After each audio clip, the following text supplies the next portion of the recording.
Assalamualaikum warahmatullahi wabarakatuh. Jumpa lagi di channel kami Keluarga Exmut. Selamat pagi ya teman-teman. Semoga teman-teman senantiasa diberikan kesehatan, senantiasa diberikan banyak keberkahan, dan semoga senantiasa dimudahkan dalam segala urusannya. Amin.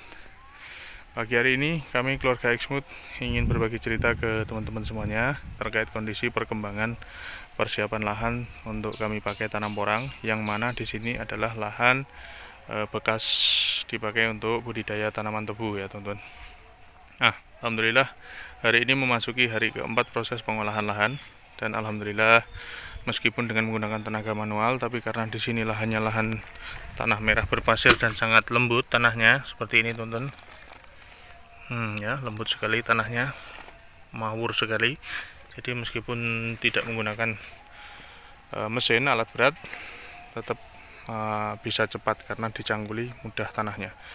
Dan di sini kami proses menggunakan tenaga manual pun biayanya tidak terlalu besar, meskipun menggunakan tenaga manual ya canggul. Karena apa? Di sini tanahnya ya tadi gembur sekali, mawur. Jadi di sini memasuki hari keempat proses pencangkulan, pembuatan bedengan dan penataan. Insya Allah hari ini selesai semua sampai sana. Alhamdulillah.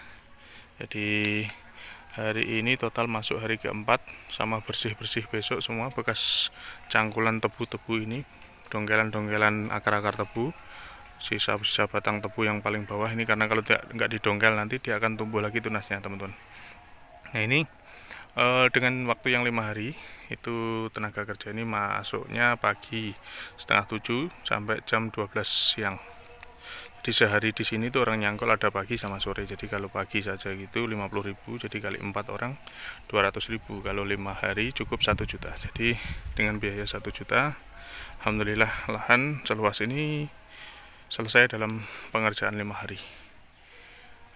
Alhamdulillah ya teman-teman. Jadi ini nanti persiapan selanjutnya kami lakukan proses penebaran pupuk dasar, baik organik maupun sintetis. Terus kemudian kami tambah lagi bahan penggemur, meskipun tidak terlalu banyak, karena keuntungan di lahan tanah merah yang sudah gembur gini tidak memerlukan material penggembur terlalu banyak karena tanahnya sudah gembur. Jadi sedikit menghemat biaya tentunya, bisa tidak terlalu berat lah kita nanti untuk biayanya. Terus kemudian setelah kita tabur semuanya, nanti pupuk dasarnya termasuk dolomit, kemudian kami lakukan proses penanaman. Nah, kalau di tanah merah seperti ini, enaknya itu proses penaburannya itu bisa difokuskan di titik-titik tempat hidupnya saja, baik itu pupuk dasar, kompos organik maupun sintetisnya. Karena apa? Ya karena perakaran sudah mudah untuk menembus ke sana kemari karena tanahnya yang gembur. Beda dengan tanah hitam lempung liat, itu memang harus diaduk rata teman-teman supaya tanahnya gembur. Tapi kalau yang tanah seperti ini, keuntungannya satu, biaya proses olah lahannya ringan, murah, kemudian yang tidak terlalu berat, kemudian yang kedua penggunaan pupuk atau bahan-bahan penggemburnya tidak terlalu banyak, kemudian penggunaan bahan-bahan pupuk sintetis maupun organiknya juga tidak terlalu banyak-banyak, karena ya ini tadi, karena lahan sudah gembur subur, memudahkan kita untuk proses budidaya tanaman porang yang kami tanam, khususnya di daerah tanah merah seperti kami yang lakukan di petak ini ya teman-teman.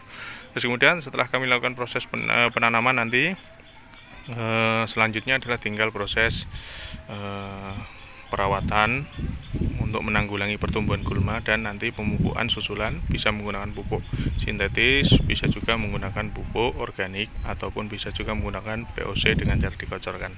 Nah, nanti penanggulangan gulma seperti apa, yaitu seperti biasanya kami lakukan. Jadi lahan ini nanti setelah tercangkul semua ini, bibit sudah masuk semua, khususnya dari bibit katak super ya, karena rencana di sini nanti kami tanam dengan menggunakan katak super yang ukuran rata-rata di bawah 200. Di sini nanti setelah tertanam semua, baru kami lakukan proses penyempraian herbisida untuk menanggulangi pertumbuhan gulma-gulma, sekaligus menjadi lapisan pelindung tanah, supaya nanti ketika ada bibit-bibit ataupun biji-biji rumput atau gulma yang dia masih berada di dalam tanah itu, ketika dia mau tumbuh kemudian menembus permukaan lapisan tanahnya, dia akan mati, karena di situ dia menembus jaring, istilahnya jaring yang kita bikin dari herbisida pratumbuh. Nah, kalau teman-teman yang ingin melakukan penanaman tumpang sari dengan tanaman yang lain, usahakan jangan memasukkan bibit di saat kondisi sudah ada herbisida pratumbuhnya. Apalagi kalau ditutup dengan menggunakan tanah, ibaratnya orang-orang kadang kan dicangkul dikit atau digejek terus kemudian nutupnya pakai tanah di sekitarnya. Itu jangan, teman-teman. Kalau teman-teman pengen melakukan seperti itu, penanaman setelah ada penyempraian herbisida pratumbuh, tidak apa-apa, tapi pastikan penutupnya yang sudah digejek itu jangan menggunakan tanah di sekitarnya ini, tapi menggunakan tanah dari lokasi lain. Contoh misalnya yang daerah sini disisakan tanah sedikit yang belum dispray herbisida untuk nanti dipakai mengaduk tanah dengan kompos untuk menutup lubang-lubang gejek tanaman yang kita pakai tumpang sari, entah jagung atau kita tumpang sari juga dengan porang, tapi porang yang ukuran katak mini ataupun spora. Jadi nanti penutupnya bukan tanah ini, tapi lapisan atasnya itu adalah tanah fresh yang belum mengandung herbisida. Jadi seperti itu aman. Tapi kalau yang katak super kita tanam lebih dulu kemudian kita spray herbisida pratumbuh, nggak apa-apa, karena bibit-bibit super, katak super ataupun umbi yang apalagi yang sudah ukuran besar itu aman ketika dia menembus permukaan tanahnya, itu daunnya terlindungi atau tercover oleh lapisan pelindungnya yang seperti tombak atau keris atau rebungnya itu. Nah, di situ nanti daun aman. Dia mekar setelah beberapa senti di atas permukaan tanah. Oke teman-teman, sementara bagi-bagi cerita dari kami keluarga Exmood di pagi hari ini cukup sekian dulu. Nanti simak terus perjalanan kami dalam melakukan penanaman dan pemeliharaan tanaman porang yang kami lakukan, baik di lahan tanah liat lempung hitam itu maupun tanah merah. Mudah-mudahan ilmu yang kami bagikan, pengalaman yang kami bagikan bisa memberikan manfaat dan menambah tentunya pengalaman serta menambah ilmu untuk kita bersama. Oke teman-teman, semangat terus, maju terus, pantang mundur, semangat.